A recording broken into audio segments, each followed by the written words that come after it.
শরীরচর্চায় জয়পুরহাটে গড়ে উঠেছে fitness club. জেলা সার্কিট হাউস মাঠে প্রতিদিন সকাল ৬টা থেকে ১.৫ ঘন্টা চলে নানা রকমের ব্যায়াম। ক্লাবের সদস্যরা জানান, প্রতিদিন সকালে চিকিৎসক, ব্যাংকার, আইনজীবী, রাজনীতিবিদ, জনপ্রতিনিধি, সাংবাদিক সহ বিভিন্ন পেশার মানুষের একটি দল একত্রিত হয় মাঠে। চলে বিভিন্ন ধরনের শরীরচর্চা, আর এজন্য রয়েছে প্রশিক্ষকও। তারা বলছেন, নিয়মিত শরীরচর্চায় মানুষের শরীর ও মনকে চাঙ্গা রাখে। এমন ক্লাবের পরিধি পুরো জেলায় ছড়িয়ে দেওয়ার আশা তাদের। জেলা প্রশাসক জানান, এমন উদ্যোগে করা হবে সহযোগিতা।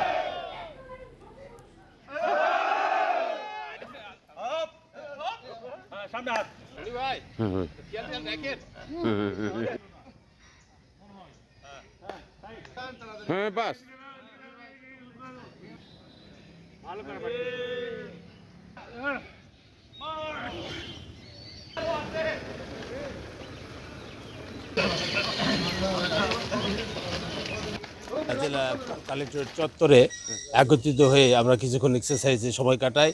এর মাধ্যমে আমরা একটি সুস্থ জীবন করতে চাই। বিভিন্ন প্রকার ব্যায়াম, শারীরিক যে কুচকাওয়াজ, এগুলো করে যেন শরীরটা যেন ভালো থাকে, এই জন্য আমরা আর কি এই ফিটনেস ক্লাবটা তৈরি করছি। আমাদের আরও পরিকল্পনা আছে তাদের চাহিদা মোতাবেক আরও কয়েকটি ইনস্ট্রুমেন্ট সংযোজন করা, প্লাস বিভিন্ন আমাদের এই খোলা মাঠের আশেপাশে যে জায়গাগুলি আছে সেগুলিকে ওয়াকওয়ে তৈরি করে দেওয়া, যেন মানুষ যাদের হাঁটার অভ্যাস আছে বা যাদের হাঁটার প্রয়োজন আছে তারা যেন তাদের প্রয়োজন অনুসারে হাঁটতে পারে।